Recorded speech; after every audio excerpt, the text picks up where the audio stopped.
श्री राम षष्ठीतम सर्ग। अपनी पराजय से दुखी हुए रावण की आज्ञा से सोए हुए कुंभकर्ण का जगाया जाना और उसे देखकर वानरों का भयभीत होना।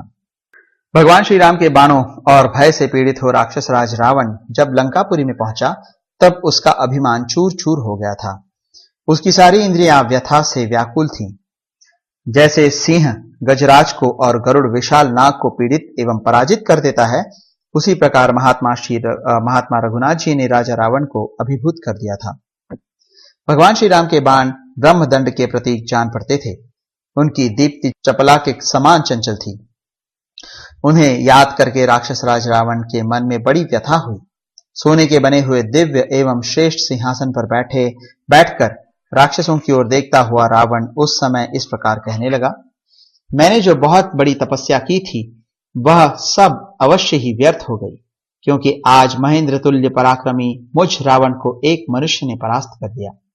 ब्रह्मा जी ने मुझसे कहा था कि तुम्हें मनुष्यों से भय प्राप्त होगा, इस बात को अच्छी तरह जान लो।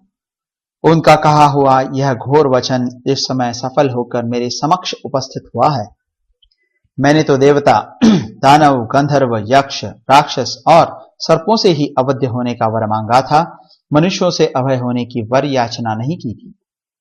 पूर्व काल में इक्ष्वाकु वंशी राजा अर्णरण्य ने मुझे शाप देते हुए कहा था कि राक्षस राज कुलंगार दुर्मते, मेरे ही वंश में एक ऐसा श्रेष्ठ पुरुष उत्पन्न होगा जो तुझे पुत्र, मंत्री, सेना, अश्व और सारथी के सहित सम्रांगण में मार डालेगा।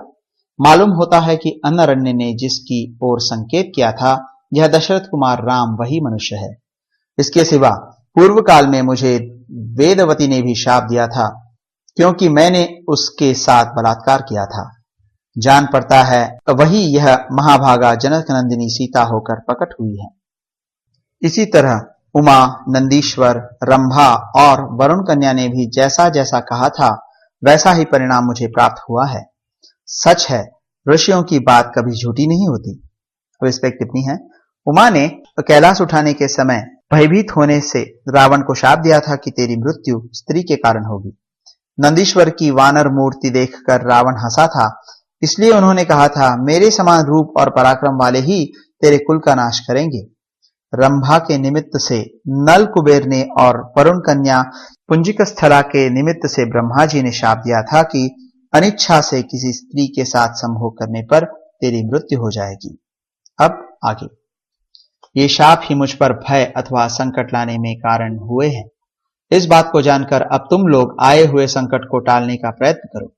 राक्षस लोग राजमार्गों तथा गोपुरों के शिखरों पर उनकी रक्षा के लिए डटे रहें।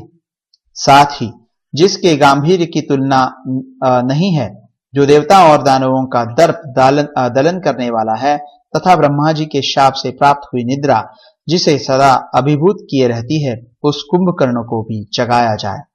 रहस्त मारा गया और मैं भी सम्रांगण में परास्त हो गया। ऐसा जानकर महाबली रावण ने राक्षसों की भयानक सेना को आदेश दिया कि तुम लोग नगर के दरवाजों पर रहकर उनकी रक्षा के लिए यत्न करो, परकोटों पर भी चढ़ जाओ और निद्रा के अधीन हुए कुंभकर्ण को जगा दो। मैं तो दुखी, चिंतित और अपूर्ण काम होकर जाग रहा हूं और वह राक्षस काम भोग से अचेत हो बड़ी निश्चिंतता के साथ सुखपूर्वक सो रहा है।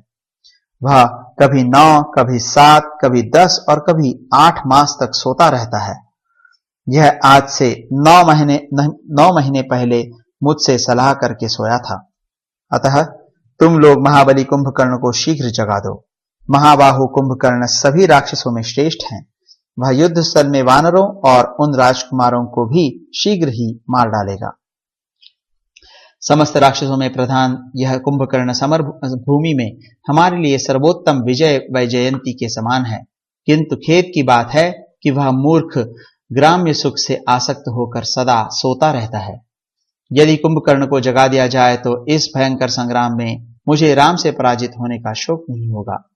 यदि इस घोर संकट के समय भी कुंभकर्ण मेरी सहायता करने में समर्थ नहीं हो रहा है, तो इंद्र के तुल्य बलशाली होने पर भी उससे मेरा प्रयोजन ही क्या है? मैं उसे लेकर क्या करूंगा? राक्षस राज रावण की वह बात सुनकर समस्त राक्षस बड़ी घबराहट में पड़कर कुंभकर्ण के घर गए। रक्त मांस का भोजन करने वाले वे राक्षस रावण की आज्ञा पाकर गंध, माल्य तथा खाने पीने की बहुत सी सामग्री लिए सहसा कुंभकर्ण के पास गए। कुंभकर्ण एक गुफा में रहता था जो बड़ी ही सुंदर थी और वहां के वातावरण में फूलों की सुगंध छाई रहती थी। उसकी लंबाई चौड़ाई सब ओर से एक एक योजन की थी तथा उसका दरवाजा बहुत बड़ा था। उसमें प्रवेश करते ही वह महाबली राक्षस कुंभकर्ण की सांस के वेग से सहसा पीछे को ठेल दिए गए। फिर बड़ी कठिनाई से पैर जमाते हुए वे पूरा प्रयत्न करके उस गुफा के भीतर घुसे। उस गुफा की फर्श में रत्न और स्वर्ण जड़े गए थे, जिससे उसकी रमणीयता बहुत बढ़ गई थी। उसके भीतर प्रवेश करके उन श्रेष्ठ राक्षसों ने देखा, भयानक पराक्रमी कुंभकर्ण सो रहा है। महानिद्रा में निमग्न हुए कुंभकर्ण बिखरे हुए पर्वत के समान विकृतावस्था में सोकर खर्राटे ले रहा था। अतः वे सब राक्षस एकत्र हो उसे जगाने की चेष्टा करने लगे। उसका सारा शरीर ऊपर उठी हुई रोमावलियों से भरा था। वह सर्प के समान सांस लेता और अपने निश्वासों से लोगों को चक्कर में डाल देता था। वहां सोया हुआ वह राक्षस भयानक बल विक्रम से संपन्न था। उसकी नासिका के दोनों छिद्र बड़े भयंकर थे। मुंह पाताल के समान विशाल था। उसने अपना सारा शरीर शैया पर डाल रखा था और उसकी देह से रक्त और चर्बी की सी गंध प्रकट होती थी। उसकी भुजाओं में बाजूबंद शोभा पाते थे। मस्तक पर तेजस्वी किरीट धारण करने के कारण वह सूर्य देव के समान प्रभाव पुंज से प्रकाशित हो रहा था। इस रूप में निशाचर श्रेष्ठ शत्रुदमन कुंभकर्ण को उन राक्षसों ने देखा। तदनंतर उन महाकाय निशाचरों ने कुंभकर्ण के सामने प्राणियों के मेरु पर्वत जैसा ढेर लगा दिया था, जो उसे अत्यंत तृप्ति प्रदान करने वाले थे। उन श्रेष्ठ राक्षसों ने वहां मृगों, भैंसों और सुअरों के समूह खड़े कर दिए तथा अन्न की भी अद्भुत राशि एकत्र कर दी। इतना ही नहीं, देवद्रोहियों ने कुंभकर्ण के आगे रक्त से भरे हुए बहुतेरे घड़े और नाना प्रकार के मांस भी रख दिए। तत्पश्चात उन्होंने शत्रु संतापी कुंभकर्ण के शरीर में बहुमूल्य चंदन का लेप किया। दिव्य सुगंधित पुष्प और चंदन सुघाए, धूपों की सुगंध फैलाई। उस शत्रुदमन वीर की स्तुति की तथा जहां तहां खड़े हुए राक्षस मेघों की समान गंभीर ध्वनि से गर्जना करने लगे। इतने पर भी जब कुंभकर्ण नहीं उठा, तब आमर्ष से भरे हुए राक्षस चंद्रमा के समान श्वेत रंग के बहुत से शंख फूंकने तथा एक साथ तुमुल ध्वनि से गर्जना करने लगे। वे निशाचर सिंहनाद करने, ताल ठोकने और कुंभकर्ण के विभिन्न अंगों को झकझोरने लगे। उन्होंने कुंभकर्ण को जगाने के लिए बड़े जोर जोर से गंभीर ध्वनि की। शंख, भेरी और पणव बजने लगे। ताल ठोकने, गर्जने और सिंहनाद का शब्द सब ओर गूंज उठा। वह तुमुल नाद सुनकर पक्षी समस्त दिशाओं की ओर भागने और आकाश में उड़ने लगे। उड़ते उड़ते वे सहसा पृथ्वी पर गिर पड़ते थे। जब उस महान कोलाहल से भी सोया हुआ विशालकाय कुंभकर्ण नहीं जग सका, तब उन समस्त राक्षसों ने अपने हाथों में भुशुंडी, मुसल और गदाएं ले ली। कुंभकर्ण भूतल पर ही सुख से सो रहा था। उसी अवस्था में उन प्रचंड राक्षसों ने उस समय उसकी छाती पर पर्वत शिखरों, मुसलों, गदाओं, मुद्गरों तथा मुक्कों से मारना आरंभ किया। किंतु राक्षस कुंभकर्ण की निश्वास वायु से प्रेरित हो वे सब निशाचर उसके आगे ठहर नहीं पाते थे। तदनंतर अपने वस्त्रों को खूब कसकर बांध देने के पश्चात वे भयानक पराक्रमी राक्षस, जिनकी संख्या लगभग 10,000 थी, एक ही समय कुंभकर्ण को घेर कर खड़े हो गए और काले कोयले के ढेर के समान पड़े हुए उस निशाचर को जगाने का प्रयत्न करने लगे। उन सब ने एक साथ मृदंग, पणव, भेरी, शंख और कुंभ धौंसे बजाने आरंभ किए। इस तरह वे राक्षस बाजे बजाते और गरजते रहे तो भी कुंभकर्ण की निद्रा नहीं टूटी। जब वे उसे किसी तरह जगा न सके, तब उन्होंने पहले से भी भारी प्रयत्न आरंभ किया। वे घोड़ों, ऊंटों, गधों और हाथियों को डंडों, कोड़ों तथा अंकुशों से मार मार कर उसके ऊपर ठेलने लगे।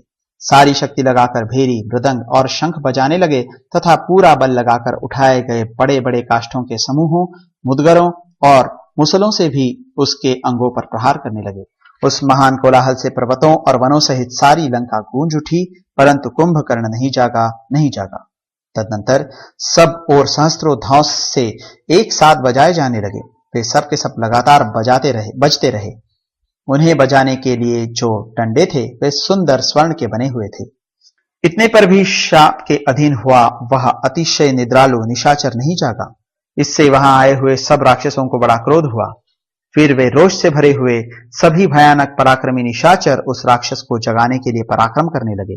कोई धौंसे बजाने लगे, कोई महान कोलाहल करने लगे, कोई कुंभकर्ण के सिर के बाल नोचने लगे और कोई दांतों से उसके कान काटने लगे। दूसरे राक्षसों ने उसके दोनों कानों में 100 घड़े पानी डाल दिए, तो भी महानिद्रा के वश में पड़ा हुआ कुंभकर्ण टस से मस नहीं हुआ। दूसरे बलवान राक्षस कांटेदार मुदगर हाथ में लेकर उन्हें उसके मस्तक, छाती तथा अन्य अंगों पर गिराने लगे। तत्पश्चात रस्सियों से बंधी हुई शीताग्नियों द्वारा उस पर सब ओर से चोटें पड़ने लगी। फिर भी उस महाकाय राक्षस की नींद नहीं टूटी। इसके बाद उसके शरीर पर हजारों हाथी दौड़ाए गए। तब उसे कुछ स्पर्श मालूम हुआ और वह जाग उठा। यद्यपि उसके ऊपर पर्वत शिखर और वृक्ष गिराए जाते थे, तथापि उसने उन भारी प्रहारों को कुछ भी नहीं गिना। हाथियों के स्पर्श से जब उसकी नींद टूटी, तब वह भूख के भय से पीड़ित हो अंगड़ाई लेता हुआ सहसा उछलकर खड़ा हो गया। उसकी दोनों भुजाएं नागों के शरीर और पर्वत शिखरों के समान जान पड़ती थी। उन्होंने वज्र की शक्ति को पराजित कर दिया था। उन दोनों बाहों और मुंह को फैलाकर जब वह निशाचर जम्हाई लेने लगा, उस समय उसका मुख बड़वानल के समान विकराल जान पड़ता था। जम्हाई लेते समय कुंभकर्ण का पाताल जैसा मुख मेरू पर्वत के शिखर पर उगे हुए सूर्य के समान दिखाई देता था। इस तरह जम्हाई लेता हुआ वह अत्यंत बलशाली निशाचर जब जागा, तब उसके मुख से जो सांस निकलती थी वह पर्वत से चली हुई वायु के समान प्रतीत होती थी। नींद से उठे हुए कुंभकर्ण का वह रूप प्रलय काल में समस्त प्राणियों के संहार की इच्छा रखने वाले काल के समान जान पड़ता था। उसकी दोनों बड़ी बड़ी आंखें प्रज्वलित अग्नि और विद्युत के समान दीप्तिमती दिखाई देती थी। वह ऐसी लगती थी मानो 2 महान ग्रह प्रकाशित हो रहे हों। तदनंतर राक्षसों ने वहां जो अनेक प्रकार की खाने पीने की वस्तुएं प्रचुर मात्रा में रखी गई थी, वे सब की सब कुंभकर्ण को दिखाई। वह महाबली राक्षस बात की बात में बहुतेरे भैंसों और सुअरों को चट कर गया। उसे बड़ी भूख लगी थी, अतः उसने भरपेट मांस खाया और प्यास बुझाने के लिए रक्तपान किया। तदनंतर उस इंद्रद्रोही निशाचर ने चर्बी से भरे हुए कितने ही घड़े साफ कर दिए और वह कई घड़े मदिरा भी पी गया। तब उसे तृप्त जानकर राक्षस उछल उछल कर उसके सामने आए और उसे सिर झुका प्रणाम करके उसकी चारों ओर खड़े हो गए। उस समय उसके नेत्र निद्रा के कारण अप्रसन्न, कुछ कुछ खुले हुए थे और मलिन जान पड़ते थे। उसने सब और दृष्टि डालकर वहां खड़े हुए निशाचरों को देखा। निशाचरों में श्रेष्ठ कुंभकर्ण ने उन सब राक्षसों को सांत्वना दी और अपने जगाए जाने का कारण विस्मित हो उनसे इस प्रकार पूछा, तुम लोगों ने इस प्रकार आदर करके मुझे किस लिए जगाया है? राक्षस राज रावण कुशल से है ना? यहां कोई भय तो नहीं उपस्थित हुआ है? अथवा निश्चय ही यहां दूसरों से कोई महान भय उपस्थित हुआ है जिसके निवारण के लिए तुम लोगों ने इतनी उतावली के साथ मुझे जगाया है? अच्छा, तो आज मैं राक्षस राज के भय को उखाड़ फेंकूंगा। महेंद्र मतलब पर्वत या इंद्र को भी चीर डालूंगा और अग्नि को भी ठंडा कर दूंगा। मुझ जैसे पुरुष को किसी छोटे मोटे कारणवश नींद से नहीं जगाया जाएगा। अतः तुम लोग ठीक ठीक बताओ, मेरे जगाए जाने का क्या कारण है? शत्रुसूदन कुंभकर्ण जब रोष में भरकर इस प्रकार पूछने लगा, तब राजा रावण के सचिव यूपाक्ष ने हाथ जोड़कर कहा, महाराज, हमें देवताओं की ओर से तो कभी कोई भय हो नहीं सकता। इस समय केवल एक मनुष्य से तुमुल भय प्राप्त हुआ है जो हमें सता रहा है। राजन, इस समय एक मनुष्य से हमारे लिए जैसा भय उपस्थित हो गया है, वैसा तो कभी दैत्यों और दानवों से भी नहीं हुआ था। पर्वताकार वानरों ने आकर इस लंकापुरी को चारों ओर से घेर लिया है। सीताहरण से संतप्त हुए श्री राम की ओर से हमें तुमुल भय की प्राप्ति हुई है। पहले एक ही वानर ने यहाँ आकर इस महापुरी को जला दिया था और हाथियों तथा साथियों सहित राजकुमार अक्ष को भी मार डाला था। श्री राम सूर्य के समान तेजस्वी हैं। उन्होंने देवशत्रु पुलस्त्य कुलनंदन साक्षात राक्षस राज रावण को भी युद्ध में हराकर जीवित छोड़ दिया और कहा, लंका को लौट जाओ। महाराज की जो दशा देवता, दैत्य और दानव भी नहीं कर सकते थे, वह राम ने कर दी। उनके प्राण बड़े संकट से बचे हैं। युद्ध में भाई की पराजय से संबंध रखने वाली यूपाक्ष की यह बात सुनकर कुंभकर्ण आंखें फाड़ फाड़ कर देखने लगा और यूपाक्ष से इस प्रकार बोला, यूपाक्ष, मैं अभी सारी वानर सेना को तथा लक्ष्मण सहित राम को भी इस रणभूमि में परास्त करके रावण का दर्शन करूंगा। आज वानरों के मांस और रक्त से राक्षसों को तृप्त करूंगा और स्वयं भी राम और लक्ष्मण के खून पीऊंगा। कुंभकर्ण के बड़े हुए रोष दोष से युक्त अहंकार पूर्ण वचन सुनकर राक्षस योद्धाओं में प्रधान महोदर ने हाथ जोड़कर यह बात कही, महाबाहो, पहले चलकर महाराज रावण की बात सुन लीजिए, फिर गुण दोष का विचार करने के पश्चात युद्ध में शत्रुओं को परास्त कीजिएगा। महोदर की यह बात सुनकर राक्षसों से घिरा हुआ महातेजस्वी महाबली कुंभकर्ण वहां से चलने की तैयारी करने लगा। इस तरह सोए हुए भयानक नेत्र, रूप और पराक्रम वाले कुंभकर्ण को उठाकर वे राक्षस शीघ्र ही दशमुख रावण के महल में गए। दशग्रीव उत्तम सिंहासन पर बैठा हुआ था। उसके पास जा सभी निशाचर हाथ जोड़कर बोले, राक्षसेश्वर, आपके भाई कुंभकर्ण जाग उठे हैं, कहिए वे क्या करें? सीधे युद्ध स्थल में ही पधारे या आप उन्हें यहां उपस्थित देखना चाहते हैं? तब रावण ने बड़े हर्ष के साथ उन उपस्थित हुए राक्षसों से कहा, मैं कुंभकर्ण को यहां देखना चाहता हूं, उसका यथोचित सत्कार किया जाए। तब जो आज्ञा कहकर रावण के भेजे हुए वे सब राक्षस पुनः कुंभकर्ण के पास आ इस प्रकार बोले, प्रभो, सर्व राक्षस शिरोमणि महाराज रावण आपको देखना चाहते हैं, अतः आप वहां चलने का विचार करें और पधार कर अपने भाई का हर्ष बढ़ावे। भाई का यह आदेश पाकर महापराक्रमी दुर्जय वीर कुंभकर्ण बहुत अच्छा कहकर शैया से उठकर खड़ा हो गया। उसने बड़े हर्ष और प्रसन्नता के साथ मुंह धोकर स्नान किया और पीने की इच्छा से तुरंत बलवर्धक पेय ले आने की आज्ञा दी। तब रावण के आदेश से वे सब राक्षस तुरंत मद्य तथा नाना प्रकार के भक्ष्य पदार्थ ले आए। कुंभकर्ण 2000 घड़े मद्य गटक कर चलने को उद्यत हुआ।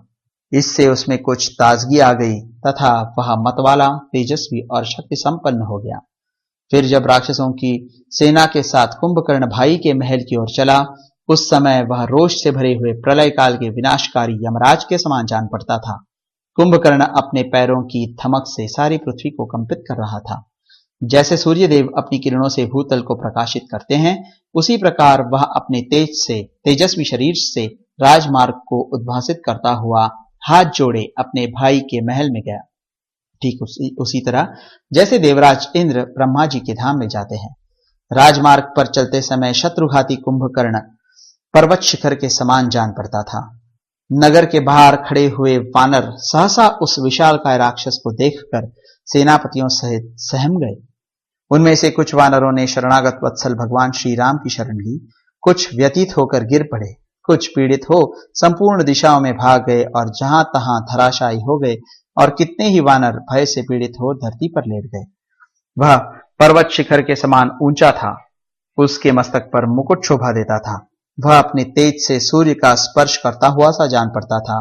उस बड़े हुए विशालकाय एवं अद्भुत राक्षस को देखकर सभी वनवासी वानर भय से पीड़ित हो इधर उधर भागने लगे।